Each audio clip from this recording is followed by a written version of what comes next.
ఎందుకో తెలియదు కానీ తెలంగాణ ప్రభుత్వానికి అల్లు అర్జున్ కుటుంబానికి మధ్య ఏదో తెలియని ఓ దూరం అయితే కంటిన్యూ అవుతూనే ఉంది.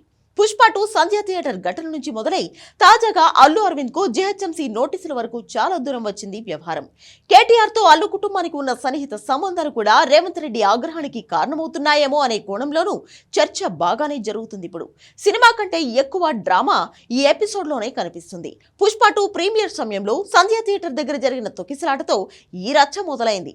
ఆ ఘటనలో రేవతి అనే మహిళ మరణించగా ఆమె 8 ఏళ్ల కొడుకు శ్రీతేజ్ గాయపడ్డాడు.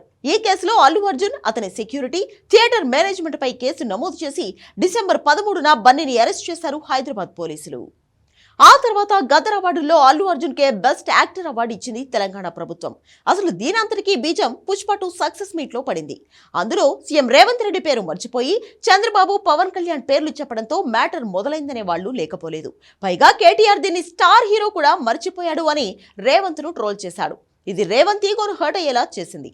అదే సమయంలో పుష్ప 2 ఘటన జరగడంతో బెనిఫిట్ షోలు, టికెట్ హైక్లపై నిషేధం విధించింది రేవంత్ సర్కార్. ఇప్పుడంతా బాగానే ఉంది అనుకుంటున్న సమయంలో అల్లు అరవింద్ కు జీహెచ్ఎంసీ నుంచి షోకాజ్ నోటీసులు రావడంతో విషయం మళ్లీ మొదటికి వచ్చింది.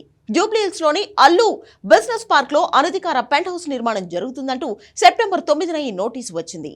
అల్లు కనకరత్నమ్మ పెద్ద కర్మ జరిగిన 24 గంటల్లోనే ఈ నోటీసు వచ్చింది. దీనికి కేటీఆర్ హాజరవడం ఈ డ్రామాకు మసాలా తోడైంది.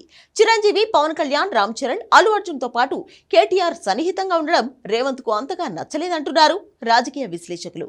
కేటీఆర్, అల్లు కుటుంబం మధ్య చాలా కాలంగా ఫ్రెండ్షిప్ ఉంది. సంధ్య ఘటన తర్వాత అల్లు అర్జున్ అరెస్టుపై కేటీఆర్ అప్పట్లో రూలర్స్ ఇన్సెక్యూరిటీ అని ప్రభుత్వానికి వ్యతిరేకంగా ట్వీట్ చేశాడు.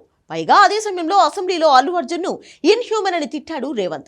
ఇప్పుడేమో అల్లు వారింటి వేడుకకు కేటీఆర్ వచ్చిన 24 గంటల్లోపే జీహెచ్ఎంసీ నుంచి షోకాజ్ నోటీసు రావడం ఈ ఆరోపణలకు బలం చేకూర్చింది.